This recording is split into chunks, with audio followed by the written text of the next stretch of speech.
Akal adalah anugerah, sebuah karunia terindah dari Sang Pencipta. Ini bukan sekadar organ di dalam kepala kita. Akal adalah alat, sebuah instrumen yang Allah titipkan sebagai amanah.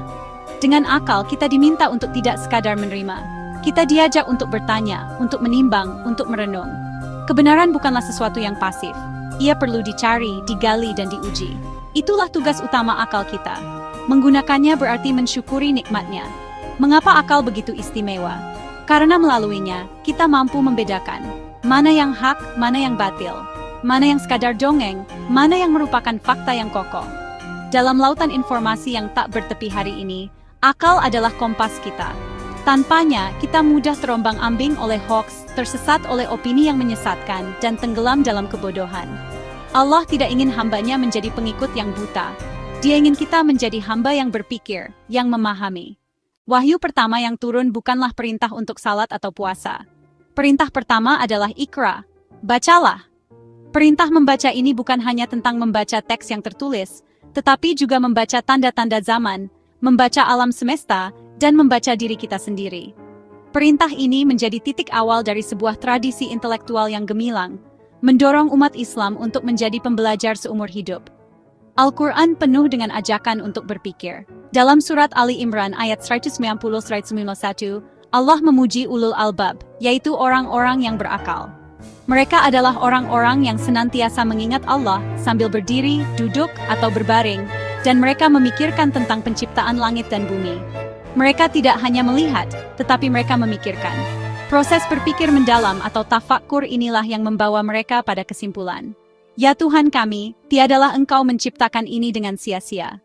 Ini adalah contoh sempurna bagaimana observasi kritis justru mempertebal keimanan. Sejarah telah mencatat dengan tinta emas. Ketika Eropa masih berada dalam abad kegelapan, peradaban Islam justru bersinar terang benderang. Cahaya itu datang dari semangat cinta ilmu dan budaya berpikir kritis yang ditanamkan oleh ajaran agama. Lahirlah para raksasa intelektual yang karyanya menjadi rujukan dunia selama berabad-abad. Mereka adalah bukti nyata bahwa iman dan ilmu bisa berjalan beriringan. Sebut saja Ibnu Sina atau Avicenna di dunia barat. Ia bukan hanya seorang dokter ulung yang karyanya, The Canon of Medicine, menjadi kitab suci kedokteran di Eropa hingga abad ke-19. Ia juga seorang filsuf, astronom, dan pemikir yang kritis. Ibnu Sina adalah contoh sempurna seorang polymath, seorang jenius yang menguasai banyak bidang ilmu. Semangatnya untuk terus belajar dan meneliti didasari oleh keyakinan bahwa memahami cara kerja tubuh manusia adalah cara untuk mengagumi kesempurnaan ciptaan Allah. Kemudian ada Al-Khawarizmi, sang bapak aljabar. Tanpa pemikiran kritis dan logisnya, mungkin kita tidak akan mengenal angka nol dan konsep algoritma. Setiap kali kita menggunakan komputer atau ponsel pintar, kita sejatinya sedang menikmati buah dari pemikiran kritis Al-Khawarizmi berabad-abad yang lalu. Ia berhasil mengubah cara dunia berhitung. Karyanya adalah bukti bahwa matematika bukan sekadar angka, melainkan bahasa universal untuk memahami keteraturan alam semesta. Di zaman yang serba cepat ini, menumbuhkan semangat kritis dan cinta ilmu menjadi tantangan sekaligus peluang. Kita dibanjiri informasi setiap detik. Maka, langkah praktis pertama adalah memulai dari hal yang paling dasar, membaca Al-Quran dengan tadabbur. Jangan hanya membaca lafaznya, tapi coba renungkan maknanya. Tanyakan pada diri sendiri, apa pesan yang ingin Allah sampaikan melalui ayat ini? Bagaimana relevansinya dengan kehidupan saya hari ini? Langkah kedua adalah membudayakan tabayun dalam kehidupan sehari-hari. Sebelum menekan tombol share atau retweet, berhentilah sejenak. Tanyakan beberapa hal. Siapa sumber berita ini? Apakah sumbernya kredibel? Apakah ada media lain yang memberitakan hal yang sama? Membiasakan jeda untuk berpikir ini adalah benteng pertahanan kita melawan tsunami disinformasi. Ini adalah cerminan dari seorang muslim yang bertanggung jawab. Selanjutnya, gunakan teknologi sebagai alat untuk kebaikan dan belajar. Internet adalah perpustakaan terbesar di dunia. Manfaatkan itu.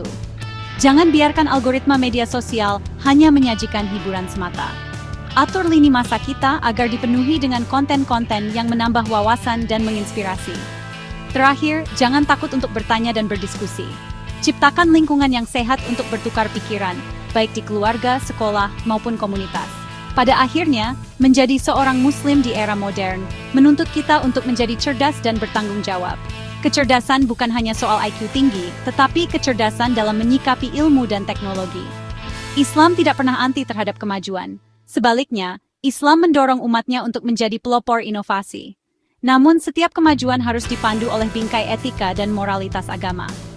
Menjadi Muslim yang sukses di abad ke-21 berarti menjadi Muslim yang kritis, inovatif, bijak, dan bertanggung jawab. Karena di tangan kitalah masa depan peradaban yang lebih baik dan lebih beradab akan dibentuk.